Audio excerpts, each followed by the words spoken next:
राम, हर हर महादेव।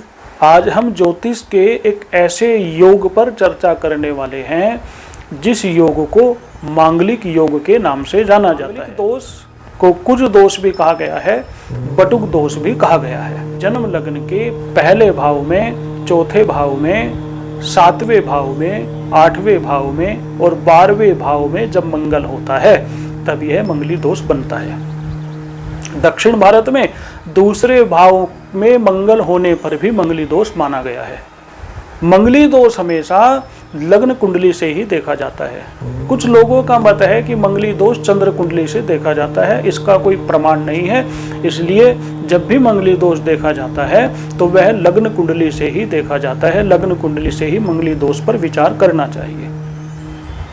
यह मंगली दोष मंगल के कारण बनता है। प्रथम भाव हो, चतुर्थ भाव हो, सप्तम भाव हो, अष्टम भाव हो, द्वादश भाव हो, इन स्थानों पर यदि मंगल हो जाए, राशि भले कोई भी हो, राशि का इससे संबंध नहीं है। पहले भाव में, चौथे भाव में, सातवें भाव में, आठवें भाव में और 12वें भाव में यदि मंगल ग्रह है तो मंगली दोष बनता है। ये सामान्य नियम है कि मंगली दोष के दो मत हैं। मंगली दोष को मानने वाले कुछ लोग तो यह कहते हैं मंगली दोष समाप्त भी हो जाता है। उनका मानना है कि मंगल उच्च का हो, योग कारक हो, कर्क लग्न या सिंह लग्न हो तो मंगली दोष समाप्त हो जाता है। चंद्रमा और शुक्र लग्न से दूसरे घर में बैठ जाए, दूसरे भाव में बैठ जाए तो भी मंगली दोष समाप्त हो जाता है। गुरु की त्रिकोण राशि में मंगल हो तो मंगली दोष समाप्त हो जाता है। चंद्रमा केंद्र में हो तो मंगली दोष समाप्त हो जाता है। राहु और मंगल इकट्ठे बैठे हो तो मंगली दोष समाप्त हो जाता है। 28वें वर्ष के बाद यदि विवाह हो तो मंगली दोष समाप्त हो जाता है। कुछ लोग कहते हैं कि मंगल के साथ साथ अमुक अमुक ग्रह हो, मंगली दोष समाप्त हो जाता है। जबकि एक मत ऐसा है कि मंगली दोष कभी समाप्त नहीं होता। उनका मानना यह है कि मंगल यदि पहले भाव में, चौथे भाव में, सातवें भाव में, आठवें भाव में और 12वें भाव में हो, मंगली दोष बनता है और यह किसी प्रकार से समाप्त नहीं होता। जो लोग यह कहते हैं कि 27, 28, 29 वर्ष के बाद यदि विवाह हो तो मंगली दोष समाप्त हो जाता है, ज्योतिषीय ग्रंथों में ऐसा कोई वर्णन नहीं है। सच्चाई तो यह है मंगली दोष का जो प्रभाव होता है उसका प्रभाव आरंभ ही विवाह के बाद होता है। विवाह के पूर्व मंगली दोष का इतना कोई प्रभाव नहीं होता। और इन पहले, चौथे, सातवें, आठवें, 12वें स्थान पे यदि मंगल हो तो इसका सीधा सीधा प्रभाव वैवाहिक जीवन पर ही पड़ता है, क्योंकि किसी न किसी रूप से यह पहला, चौथा, सातवें, आठवें और 12वें स्थान में बैठा हुआ मंगल सप्तम भाव को ही देखता है, सप्तम भाव को ही प्रभावित करता है। सप्तम दृष्टि तो सभी ग्रहों की है ही, मंगल की चौथी और 8वीं दृष्टि और है। तो उसका चौथी दृष्टि भी है और उसकी 8वीं दृष्टि भी है। तो इस कारण से पहले, चौथे, सातवें, 8वें, 12वें स्थान पर यदि मंगल हो जाए तो वह वैवाहिक जीवन को प्रभावित करता ही है। तो यह कहना कि मंगली यदि कोई है और यदि 27वें, 28वें वर्ष में उसका विवाह हो तो मंगली दोष समाप्त हो जाता है, तो ऐसा कहना निराधार है, ऐसा कोई प्रमाण नहीं है। हमारे गुरुओं का कहना है कि देखिए यदि पहले, चौथे, सातवें, 8वें, 12वें भाव में मंगल हो तो वह जातक मंगली कहलाता है। इस बात का उदाहरण देते हुए कहते हैं कि जैसे बहन होती है, वो भले ही चाहे मामा की लड़की हो, चाहे बुआ की लड़की हो, चाहे चाचा की लड़की हो, वह बहन ही कहलाती है। मंगल चाहे बलवान हो, चाहे निर्बल हो, चाहे किसी ग्रह के साथ बैठा हो, वह मंगली ही कहलाता है। तो दो विचारधाराएं हैं, तो दो मत है। दो मतों में जब आप टकराव होता है तब विवाद की स्थिति उत्पन्न होती है, संशय की स्थिति उत्पन्न होती है। तो सबसे पहले तो हमें इस बात का निश्चय करना है कि हमें किस विचारधारा के साथ चलना है। यह निर्णय जिस व्यक्ति की जन्म पत्री है उसको लेना है। यदि वह पहली विचारधारा के साथ चलता है फिर तो कोई बात ही नहीं है, फिर तो सारी ही बात समाप्त हो गई है। और यदि कोई व्यक्ति इस बात को मानता है कि बहन तो बहन होती है, भाई तो भाई होता है, वह भले ही सगा हो, चाहे चाचा का हो, चाहे बुआ का हो, भाई भाई होता है, बहन बहन होती है, यदि कोई इस बात को स्वीकार करता है तो उसको यह बात भी स्वीकार करनी चाहिए कि मंगली तो मंगली होता है, चाहे वो कमजोर स्थिति का हो, चाहे वो बलवान स्थिति का हो। मंगल ग्रह का अपना प्रभाव है।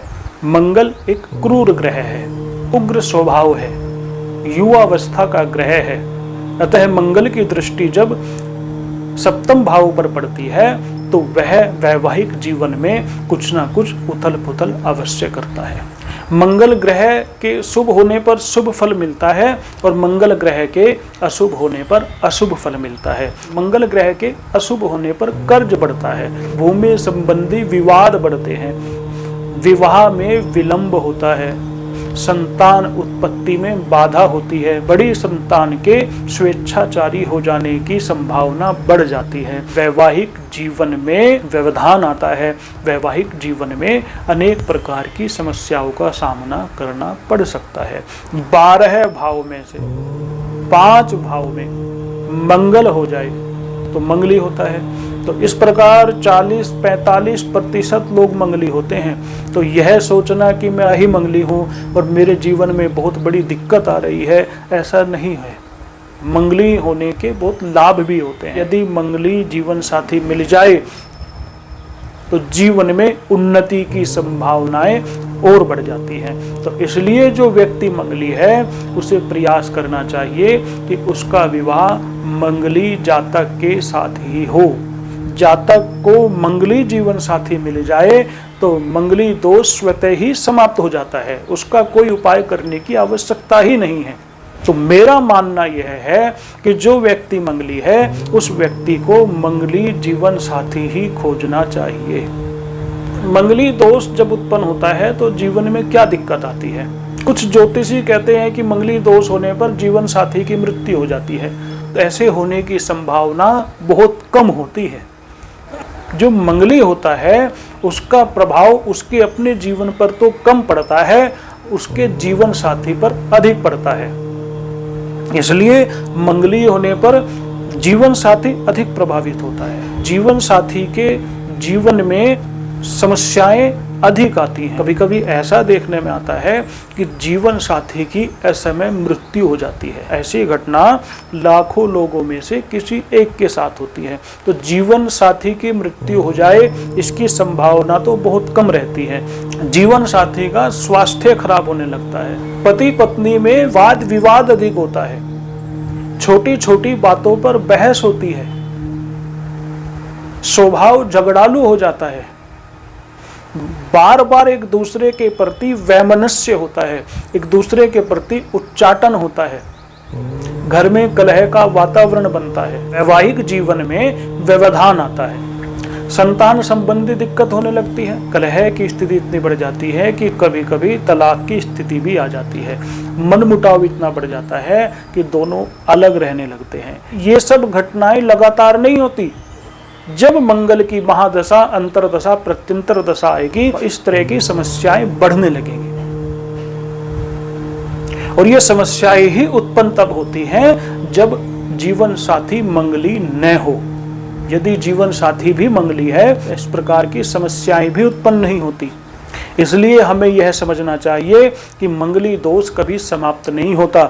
जो लोग इस बात को कहते हैं कि 27वें, 28वें, 29वें वर्ष में विवाह होने पर मंगली दोष समाप्त हो जाता है, तो उन्हें इस बात को समझना चाहिए कि मंगली दोष उत्पन्न ही विवाह के बाद होता है। तो विवाह से पूर्व मंगली दोष का कोई प्रभाव नहीं होता। विवाह से पूर्व मंगली दोष का प्रभाव यह हो सकता है कि विवाह में विलंब हो जाए। जब मंगल प्रथम भाव में होता है व्यक्ति साहसी होता है, उग्र हो जाता है, ज्ञानी तो होता है लेकिन अपने ज्ञान पर अहंकार करने लगता है, कभी कभी नेत्रों का रोग होने लगता है, क्रोध की अधिकता हो जाती है, जिद्दी स्वभाव हो जाता है और वह किसी की बात भी नहीं सुनता। तो किसी के स्वभाव में ये सब दोष हो, वह जिद्दी हो, क्रोधी हो, उग्र स्वभाव हो, किसी की बात न सुनता हो, वही वैवाहिक जीवन को तो प्रभावित करेगा ही। जीवन साथी का सौम्य होना, शांत होना, जीवन साथी की बात को ध्यान से सुनना, उसको महत्व देना, इससे वैवाहिक जीवन अच्छा होता है। और यदि किसी व्यक्ति में यह गुण न हो और ऐसे दोष हो जाएं कि वह उग्र स्वभाव वाला हो जाए, क्रोधी स्वभाव वाला हो जाए, जिद्दी हो जाए और कलह करने की प्रवृत्ति हो जाए तो वैवाहिक जीवन प्रभावित तो होता ही है। मंगल जब चतुर्थ भाव में होता है तो वाहन चलाने में उतावलापन रहता है, माता से उसके विचार नहीं मिलते, विवाह के बाद अपनी सास से उसके विचार नहीं मिलते, पत्नी और माता के विचार नहीं मिलते। जातक अपने जीवन साथी और अपने माता के संबंधों में सामंजस्य नहीं बैठा पाता तो उससे घर में कलह का, झगड़े का वातावरण बनता है। जो चतुर्थ भाव में मंगल होता है उसके जीवन में संपत्ति संबंधी विवाद, संपत्ति संबंधी समस्याएं भी देखने को आती हैं। सप्तम भाव का मंगल जीवन साथी को प्रभावित करता है कि जीवन साथी का स्वभाव उग्र होता है। जीवन साथी का स्वास्थ्य कभी कभी इतना खराब हो जाता है कि उसके जीवन पर भी संकट आ जाता है। जीवन साथी जिद्दी स्वभाव का मिलता है।